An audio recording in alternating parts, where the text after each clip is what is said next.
We know that the US wants China to participate more in these international climate funds. Janet Yellen, the Treasury Secretary, said so herself during her visit. But Beijing has its own grievances as well, notably US tariffs on Chinese solar panels, as well as US taxes on steel and aluminium, which affects the Chinese heavy industries. These are issues that are unlikely to change with John Kerry's visit. What we might see is that the world's two largest economies and the two largest polluters come together once again and set up these important working groups to discuss climate cooperation. China had shut down a dialogue after Nancy Pelosi's controversial visit to Taipei. The idea now is to build upon previous progress that had been achieved, for example, back in 2021 on the sidelines of the COP26 summit in Glasgow.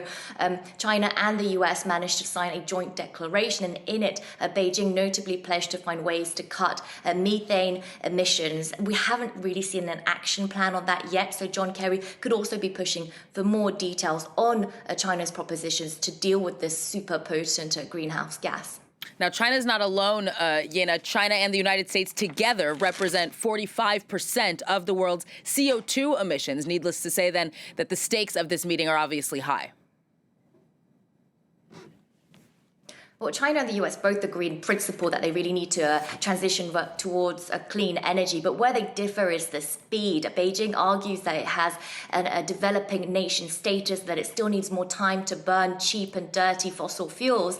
And indeed, the CO2 emissions per capita of China is also well below that of the US, Australia, Canada, and other countries. So Beijing has targets such as letting its carbon emissions peak by 2030, reaching carbon neutrality by 2060. Meanwhile, the Biden administration is a little bit more ambitious. It wants to reach net zero by 2050, but both haven't really been reaching their targets as of late. The shock of the pandemic, Russia's invasion of Ukraine certainly haven't helped. In fact, last year, China quadrupled its capacity for coal plants, and the US's greenhouse gas emissions went up 1.3%.